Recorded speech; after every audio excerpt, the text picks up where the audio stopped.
Saya Muhammad Hafiz Farizi sebagai wawancara.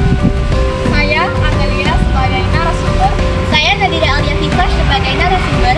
Saya Muhammad Mafisan yang Putra sebagai kameramen. Dan ada satu teman lagi yaitu Renaldi Hasim sebagai editor yang berhalangan hadir.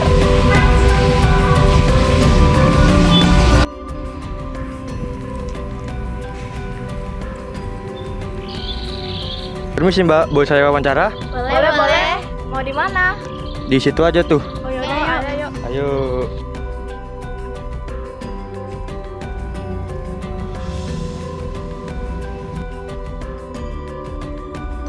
Jadi boleh perkenalkan dulu Mbak, namanya siapa? Perkenalkan, nama saya Amelia. Menurutmu apa saja sih latar belakang terjadinya perang perlawanan rakyat Makassar? Yaitu pertama, kondisi politik dan sosial di Makassar. Pada abad ke-20, Makassar telah mengalami transformasi politik signifikan. Kedua, eksploitasi ekonomi oleh Belanda. Belanda telah memanfaatkan sumber daya alam dan orang-orang kita untuk kepentingan ekonomi sendiri. Ketiga, kebijakan diskriminatif dan asimilasi budaya, yaitu hak-hak yang membatasi politik ekonomi budaya yang mengacu ketidakpuasan dan perlawanan rakyat Makassar. Baik Mbak, terima kasih. Ya, sama-sama.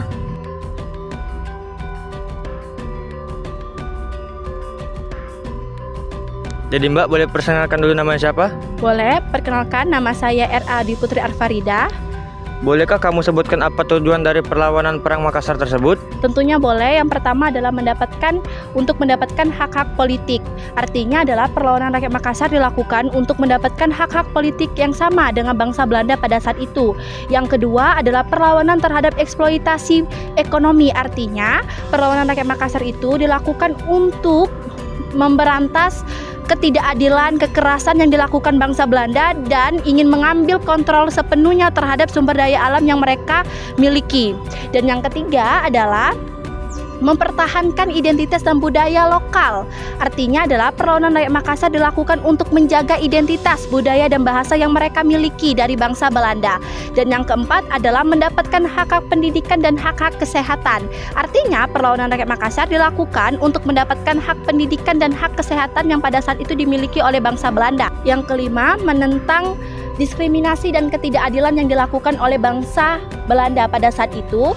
Bangsa Belanda sering sekali melakukan diskriminasi dan ketidakadilan terhadap bangsa Indonesia, terutama rakyat Makassar. Oleh sebab itulah terjadinya perlawanan rakyat Makassar.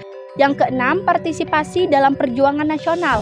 Artinya dengan adanya perlawanan rakyat Makassar ini merupakan salah satu gerakan untuk mempertahankan kemerdekaan negara Indonesia. Oh, banyak sekali ya Mbak, terima kasih ya Mbak. Ya, sama-sama. Jadi Mbak boleh sebutin dulu nama siapa? Boleh, nama saya Nadira Alia Afifah. Bisa nggak? Apa saja tokoh yang kamu tahu tentang perlawanan rakyat Makassar? Boleh, pertama Sultan Hasanuddin, ada Amir Hasanuddin, ada Imam Garangi, ada Daeng Koro, dan juga ada Andi Depu. Tokoh apa saja yang berperan dalam perang tersebut? Pertama adalah Sultan Hasanuddin. Sultan Hasanuddin ini, ia memimpin perang Parakat pada tahun 1905. Ketika perang selesai, ia masih aktif dalam menggalang terhadap penjajahan. Oke Mbak, terima kasih. Ya.